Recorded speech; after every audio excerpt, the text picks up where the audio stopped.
आप सुन रहे हैं सुबह संदेश मॉर्निंग वॉइस। अब प्रफुल्ल दास शानू सामुल अडूर से वचन से बांटा जाएगा। प्रार्थना के साथ सुनिए। तू जो बन जाए श्रद्धा सुमन, तू जो बन जाए श्रद्धा सुमन, पुष्प पराग सा झरता रहूं मैं, पुष्प पराग सा झरता रहूं मैं।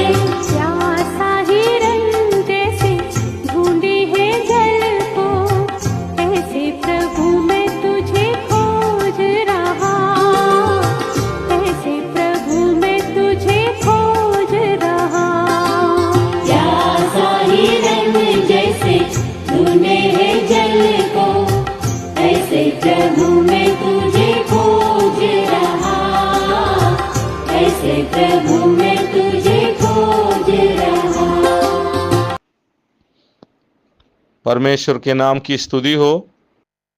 शुभ संदेश को सुनने वाला सारे लोगों को प्रभु यीशु मसीह का धन्य नाम में हम एक और बार धन्यवाद देता हूं।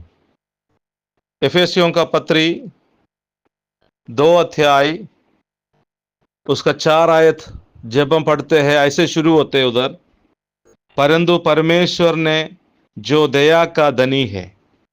परमेश्वर के बारे में उधर लिखा है दया दिखाने वाला परमेश्वर, दया का धनी है। प्रभु परमेश्वर ने हमारे ऊपर दया दिखाया। आज भी हम इसलिए है परमेश्वर की दया की वजह से। सारे पापी मनुष्यों को ऊपर परमेश्वर ने दया दिखाया है। हम पाप की वजह से परमेश्वर से दूर था, लेकिन परमेश्वर ने जगत के सारे लोगों का ऊपर अपना दया दिखाया।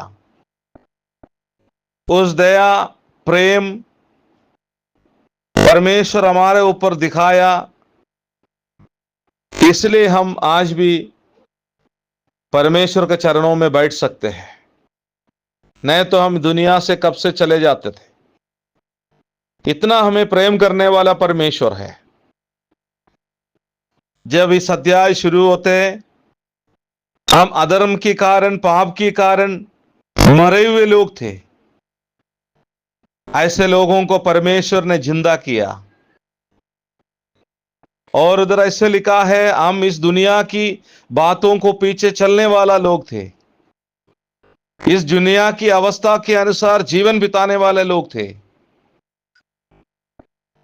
और ऐसे लोगों को प्रभु ने प्रेम किया। हम परमेश्वर से दूर चले गए थे, फिर भी हमारे ऊपर दया दिखाने वाला परमेश्वर,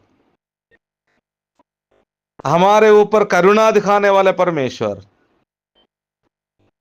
वो सारे बात जब हम एफेसियों का पत्र 2 अध्याय पढ़ते तो हमें समझ में आएगा।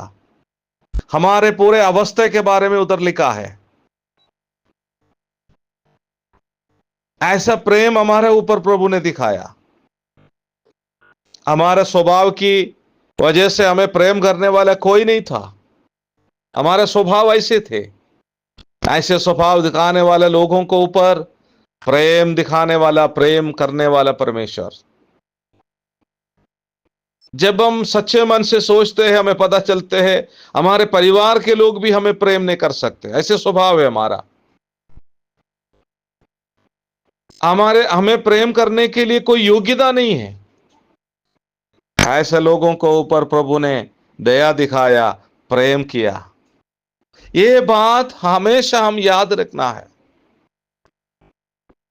अगर हम अभी भी है, आज भी है, आज अब ऐसा जीवन बिता रहे, उसका कारण केवल एक ही है, दया दिखाने वाला परमेश्वर के कारण, हमारे ऊपर प्रेम दिखाने वाले परमेश्वर के कारण। नहीं तो हम कब से अपने रास्ते पे नष्ट और नाश होने वाले थे, नरक में चलने वाले लोग थे।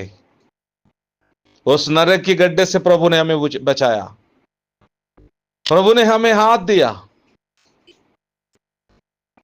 डूबने की अवस्था से प्रभु ने हमें छुटकारा दिया। जब हम प्रभु का वचन पढ़ते हमें समझते हैं पाप की सजा मृत्यु है, उस मृत्यु से प्रभु ने हमें बचाया, उस अंधकार से प्रभु ने हमें बचाया, उस नष्ट होने की अवस्था से प्रभु ने हमें बचाया। तो ये बात हम याद रखना है। सोचो, अभी तक कोई भी प्रभु के पास नहीं आया, इस परमेश्वर को विश्वास नहीं किया, अभी भी दूर है, गलत रास्ते में है। प्रभु आज भी हमें बुला रहे हैं, आज भी हमारे ऊपर दया दिखाने की तैयार है, आज भी परमेश्वर हमें प्रेम करने की तैयार है।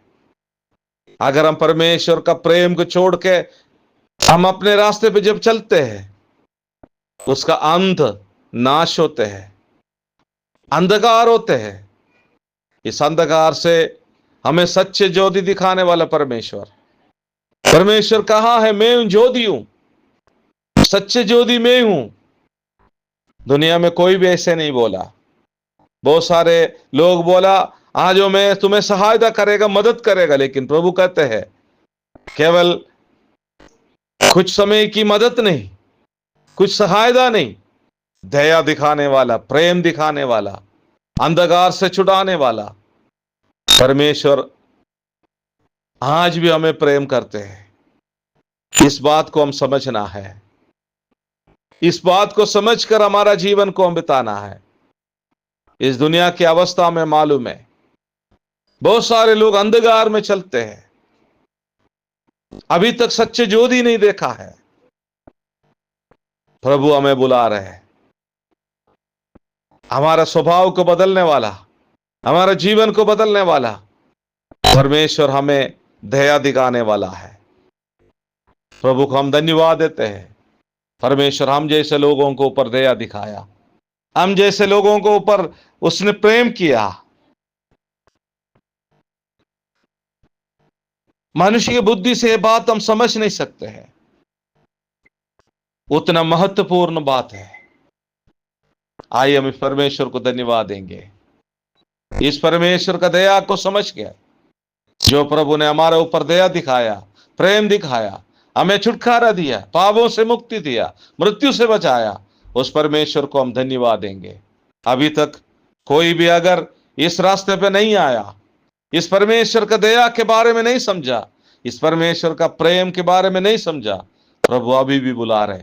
प्रभु आपका सहायता करे। आइए प्रार्थना के साथ इस संदेश को हम समाप्त करेंगे। प्रभु जी, हम आपको धन्यवाद देते हैं, आपने हमें अपना संतान बनाया, आपने पापों से हमें मुक्ति दिया, अंधकार से हमें बचाया। प्रभु जी, आप ही सच्चे ज्योति ये देखने के लिए हमें सहायता किया। प्रभु जी, जो कोई अभी तक अंधकार में है उसको भी आप बचाओ। प्रभु जी, सच्चे ज्योति देखने के लिए मदद कर। प्रभु जी, ये संदेश को सुनने वाला सारे लोग आपकी दया को समझकर, आपकी करुणा को समझकर, आपकी प्रेम को समझकर जीवन बिताने के लिए प्रभु जी आप सहायता करना। प्रभु जी, आप ही अभी तक आपने हमें सुरक्षित रखा, हम आपको धन्यवाद देते हैं। प्रभु जी, आने वाला दिनों में भी हमारा जीवन में इस बात को समझकर जीवन बिताने के लिए आप सहायता करना। सारे बात आपके हाथ में देते हुए हमारा छोटी सी प्रार्थना प्रभु यीशु मसीह के मीठे और पवित्र नाम में मांगते हैं। सुन और ग्रहण कर स्वर्गीय पिता, आमीन।